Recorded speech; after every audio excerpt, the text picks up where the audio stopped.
তোমার বয়স মাত্র 25 থেকে 30, অথচ 40 পর্যন্ত তোমার চেহারার উজ্জ্বলতা নষ্ট হবে না।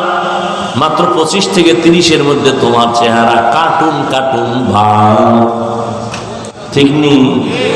তোমার চোখে ব্যথা, মাথা ব্যথা, বুকে ব্যথা, হার্ট দুর্বল, কিডনি দুর্বল, মোবাইলের কারণে মাথা ব্যথা বেড়ে গেছে, চোখের পাওয়ার কমে গেছে, লেখাপড়ায় মন বসে না, পড়তে গেলে মাথা চক্কর লাগায়। আমার কিছু দেশের যুবকেরা মোবাইল চালাইতে চালাইতে চালাইতে তো এখন ল্যাংটা পাগল হয়ে রাস্তায় ঘুরে, নাই? আয়নার সামনে দাঁড়ায় দেখিস তো তোর চেহারাটা কেমন লাগে। তোমার চেহারা দিয়ে তাকাইলে মায়া লাগে না কেন? যেই পরিমাণ আকাম করো ওটা চেহারায় ভেসে উঠে। যাদের কলবের চক্ষু খোলা এরা তাকাইলেই বলতে পারবে তুই রাত্রে কি অপরাধ করেছ।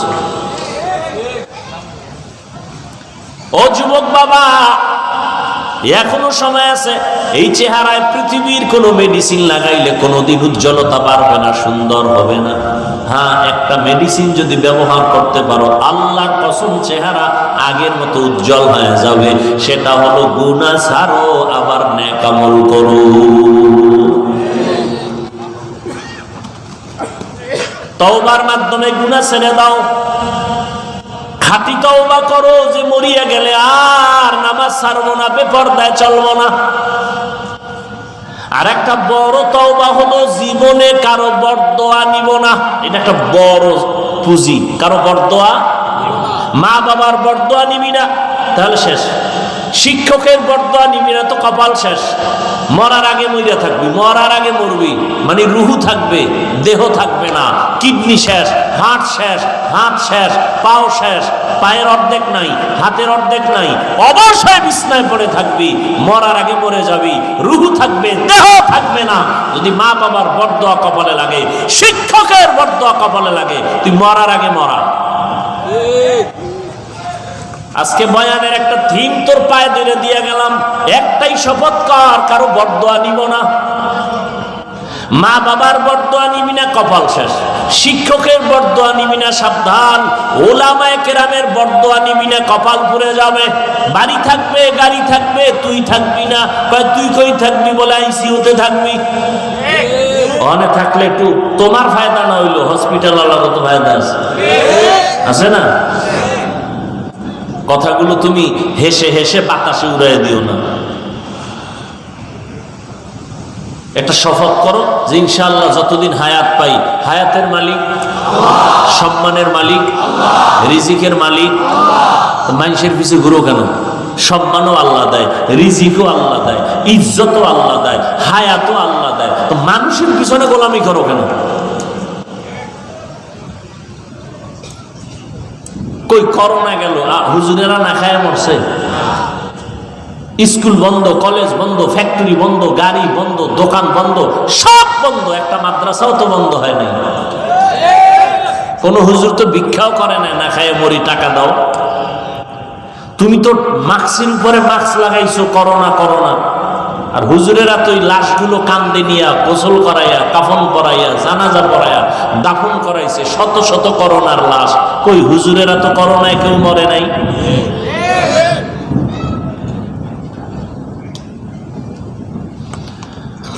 কারো বরদোয়া নিয়ে না, একটা শপথ করে যাও। অন্তরে অন্তরে আল্লাহকে বল, আল্লাহ আমি আজকে একটা শপথ করে নিলাম, আমি কারো বরদোয়া নেওয়ার মতো কাজ করব না। যদি নিয়ে থাকি আজকে গিয়া ক্ষমা চাও। ওস্তাদের সাথে বেয়াদবি যদি করে থাকো ক্ষমা নাও। হুজুর আমারে মাফ করে দেন, স্যার আমাকে মাফ করে দেন। একটা অক্ষরও যদি তোমাকে শিখায় তার সাথে জীবনে বেয়াদবি করবা না। যদি করিয়াও থাকো তাড়াতাড়ি মাফ চাইয়া নিও। মা বাবারে কষ্ট দিয়া থাকলে ক্ষমা চাইও। আলেম ওলামাদের বিরোধিতা যদি করিয়া থাকো, আমার আল্লাহর আরশে আজিম কেঁপে উঠবে। যদি গোপনে কিছু করিয়াও থাকো, গোপনে ওই আলেমের কাছে যেয়ে ক্ষমা চাইও। কারণ কিছু বান্দাদের বরদোয়া করা লাগে না, অন্তরে কষ্ট আসাটাই বড় বরদোয়া। লিকুল্লি শাইইন জিনাতুন ফিল ওয়ারা ওয়া জিনাতুল মারই তামামিল আদাবি।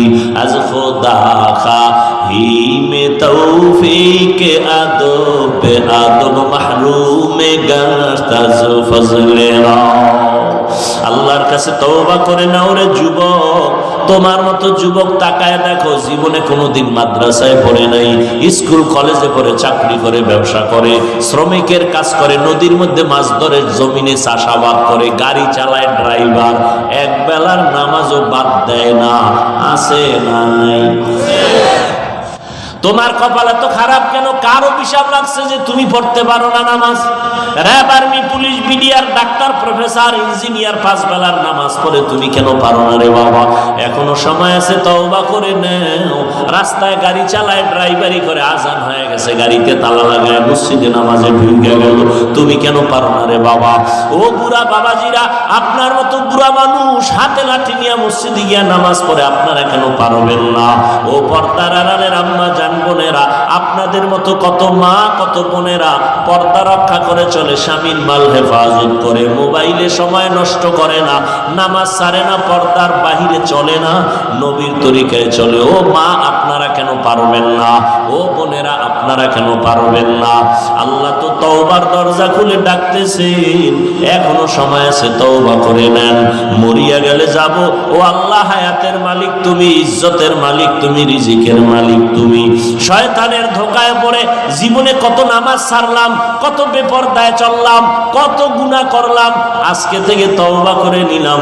মরিয়া গেলে যাব, আর নামাজ ছাড়বো না, আর দাড়ি কাটবো না, মা বাবার সাথে বেয়াদবি করবো না, মুরব্বী ওলামায়ে কেরাম, শিক্ষক যারা, তাদের সাথে কোনোদিন বেয়াদবি করবো না, আর কোনোদিন নবীর তরিকার বাইরে চলবো না।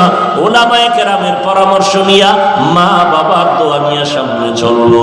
তওবা করার মতো যদি কারো অন্তর তৈরি হয়, দুটো হাত আমার আল্লাহকে দেখাইয়া দাও। আয় আল্লাহ, হাতগুলো কবুল করে নেন, তওবা কবুল করে নেন, তওবার উপরে মজবুত হইয়া চলার মতো তৌফিক আমাদের দান করেন। আমিন।